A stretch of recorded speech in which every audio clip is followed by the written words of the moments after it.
I set up the Partnership Forum from scratch. St. Pat's had put in for a social innovation grant to test collaborative working. So the history of this is, it all comes out of a structure called the Regional Managers Forums. So those groups are made up all of government department representatives delivering human resources within a particular region, in this case the Fremantle region, which is effectively Southwest Metro.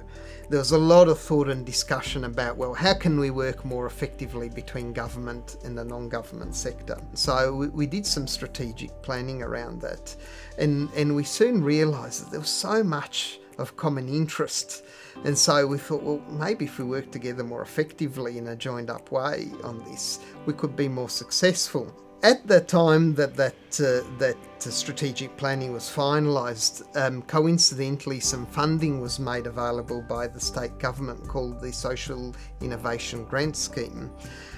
So I put up my hand on behalf of St Patrick's for us to lead a bid for funding, and we were ultimately successful for a 3-year project to trial this way of working. And so I looked around to see what models were working well in Australia, to discover, to my knowledge, that there weren't any.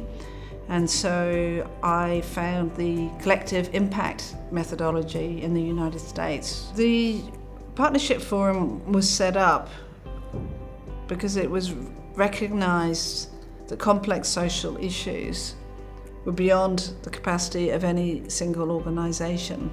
So the structure of the Partnership Forum is fairly straightforward and streamlined. We have a leadership group, which is the ultimate decision-making body, and that is responsible for driving the strategic directions of the Partnership Forum. Reporting to the leadership group are 4 working groups, and each working group has responsibility for implementing one of the Partnership Forum 4 projects. I'll be honest with you, collective impact collaboration is damn hard work. It really is. It's frustrating and it's hard.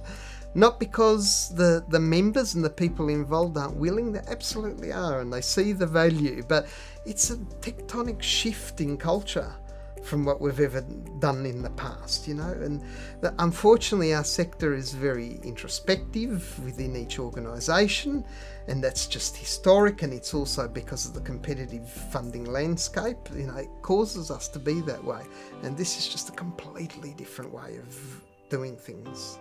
I've deliberately chosen to have 5 stakeholder groupings.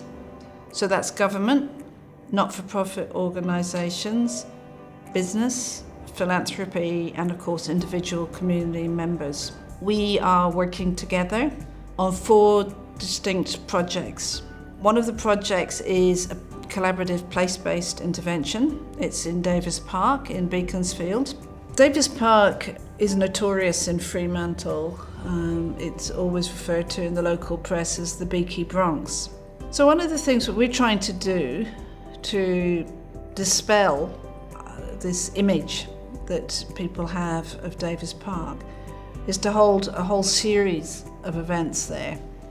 So that project is about bringing together the various services that we can provide as a group, and there's 14 organisations who are involved in the Davis Park Working Group.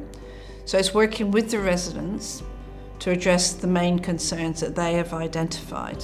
The WA Police report that there's been a significant reduction in the number of call-outs from Davis Park, that drug dealing has been disrupted significantly. One mother of Davis Park told me recently that Davis Park has become a family-oriented community. The parents are actually building relationships between the different residents in a way that's never happened before. The second project is a collaborative approach to a common social issue. This Partnership Forum identified the greatest need to be in supporting vulnerable and at-risk 8 to 13-year-olds. We looked at 3 schools that had the highest levels of non-attendance. Here we were asking the kids, what can we do to make you want to come to school?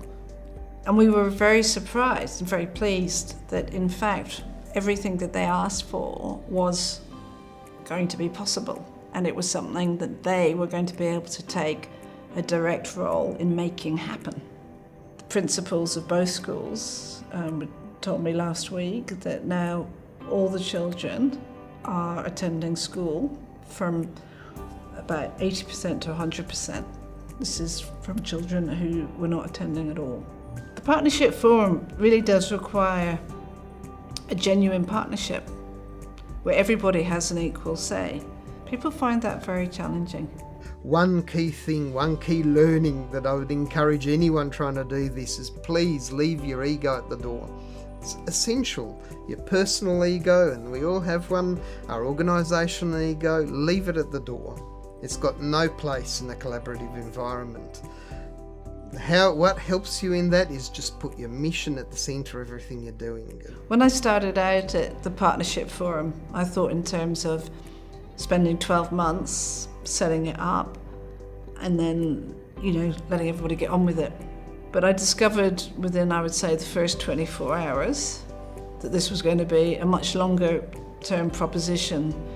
And that's because you cannot overestimate the time that it takes to build relationships and to build trust.